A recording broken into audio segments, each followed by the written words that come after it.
Ang topic ko para sa mga may diabetes, 5 dapat bantayan sa inyo at 7 dapat gawin kapag may diabetes na kayo. So mga paalala ho ito. So ayan, yung mga babantayan nating parte ng katawan nyo at ano ang mga gagawin ninyo katulad ng pag-check ng inyong blood sugar. Ano ba muna ang blood glucose para doon sa mga nag-aalaga or caregivers or may kakilala kayo kasama sa bahay at sa opisina? Pag kumain tayo, yung kinain natin ay nagiging glucose or asukal, pupunta yan sa dugo at dadalhin sa selula. So, kailangan ng selula ng glucose para yun yung magiging energy niya para makagalaw tayo. Sa tulong yon ng insulin. So, papasok ang glucose o asukal dun sa isang selula natin. Actually, selula sa buong katawan. Sa ibang tao, ang problema, wala silang insulin. Ito yung type 1 diabetes. At sa ibang tao naman, hindi magamit ng husto or efficiently yung kanilang insulin. Or kaya naman, kulang yung insulin. Yun yung type 2 diabetes. So, pag tumaas ang glucose sa dugo, ang tawag doon hyperglycemia, at kapag bumababa naman ang asukal sa dugo, yun yung tinatawag na hypoglycemia or low blood glucose. Ano bang sintomas ng may diabetes? So, dapat alam nyo to, lalo na sa inyong mga kasama sa bahay at opisina. Laging uhaw, laging gutom, always hungry sila, labo ng labo ang mata nila, may mga sugat na ayaw gumaling, laging may infeksyon, lalo na sa kababaihan, yung mga yeast infection, namamayat, ihi ng ihi. Manhid or may tusok-tusok sa kamay at saka sa paa. Dahil lagi nga silang pagod, nagkakaroon din ng problem sa mag-asawa o pagsasama at pagtatalik ng mag-asawa.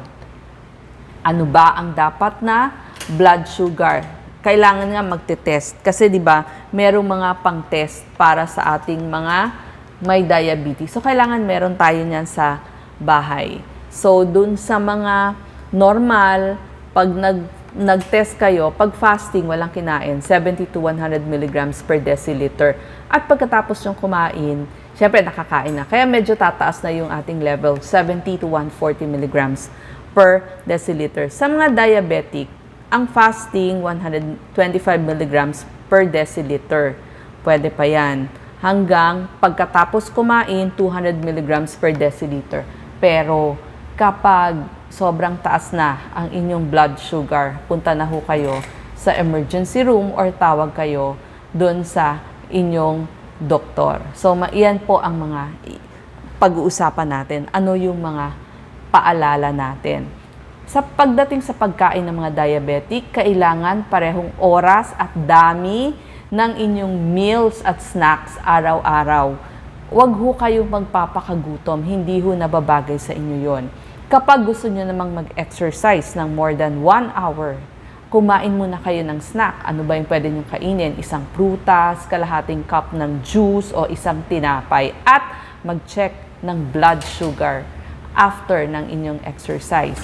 Pagdating sa gamot ninyo, yung tableta nyo o insulin, hindi makuha yung dapat na normal na gusto ng doktor ninyo. Balik ko kayo agad sa inyong endocrinologist or doktor sa diabetes, sa inyong doktor, para yung dosage maiayos. Baka kulang, baka sobra kung lagi naman kayong nag-hypogly. So yung pag-test natin, kailangan 2 to 3 times a day. At pag may kakaiba kayong nararamdaman, mag-blood sugar test na ho kayo. Halimbawa din, nagutom kayo ng sobra o sobra ang kinain ninyo.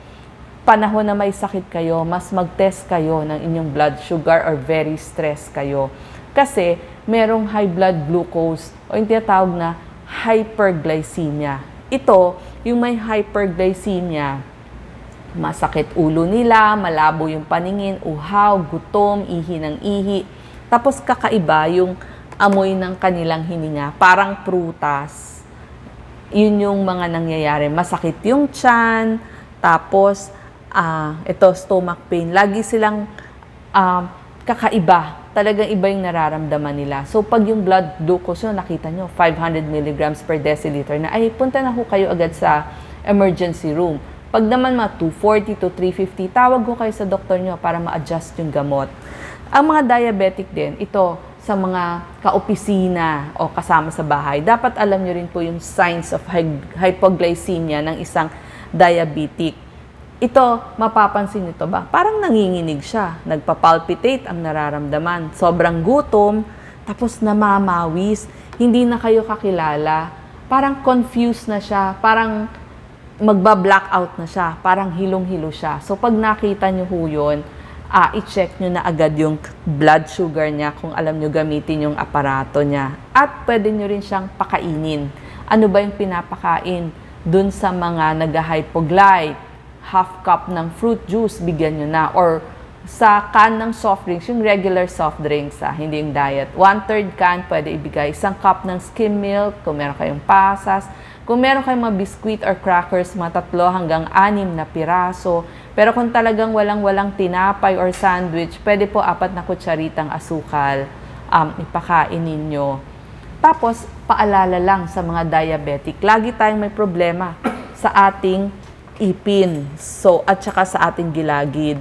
So, meron silang gingivitis tsaka periodontitis, namamaga ang gums, very dry yung kanilang mouth, laging may sugat na ayaw gumaling, laging merong mga singaw, tapos parang burning yung kanilang tongue, laging mainit.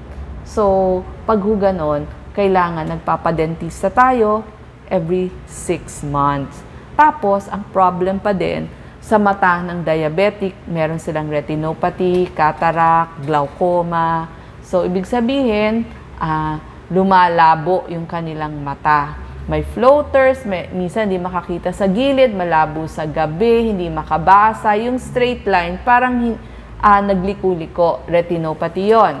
Cataract, malabo, parang may ulap. Laging iba ng iba ang grado ng salamin, hirap magbasa, silaw sila doon sa lamp, sa reading lamp. Yung kulay hindi matingkad kasi nga malabo eh. Pag naman glaucoma, emergency yan. Talagang lumabo, palitang-palitang salamin, hindi makakita sa gabi. Kailangan meron tayong permanent ophthalmologist or doktor sa mata na pupuntahan nyo once a year. Alagaan din natin ang kamay ng ating mga diabetic kasi maaaring maputol or laging may impeksyon ang kanilang mga paa. Matagal gumaling na sugat, malamig yung paa, walang pakiramdam.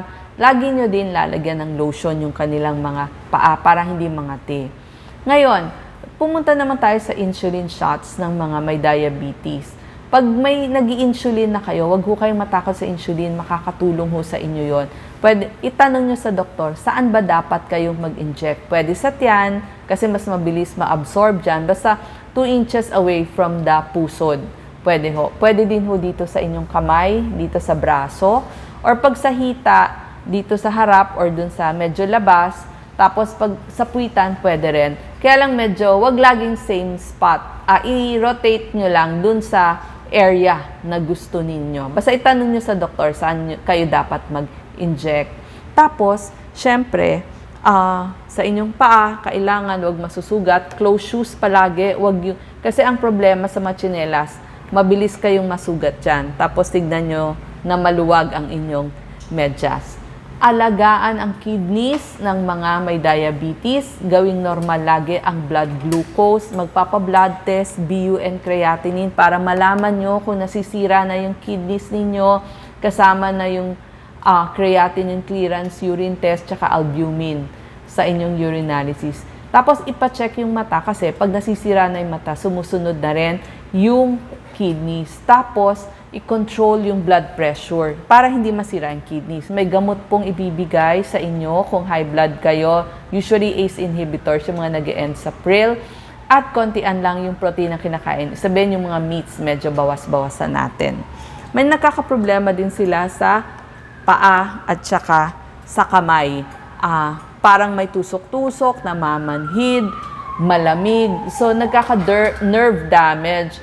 So, pag ganun po, parang nakukuryente, punta po tayo sa ating neurologist. At sa mag-asawa, kung nagkakaproblema sa inyong sex life or pagtatalik, may paraan ho, yung mga lalaki magpaturo tayo sa ating neurologist, At sa mga babae na lagi namang may impeksyon, pumunta po tayo sa ating OBGYN. At syempre, sa skincare, pag laging may impeksyon, pigsa, fungal, gamutin ho yan, lalo na sa singit at sa paa.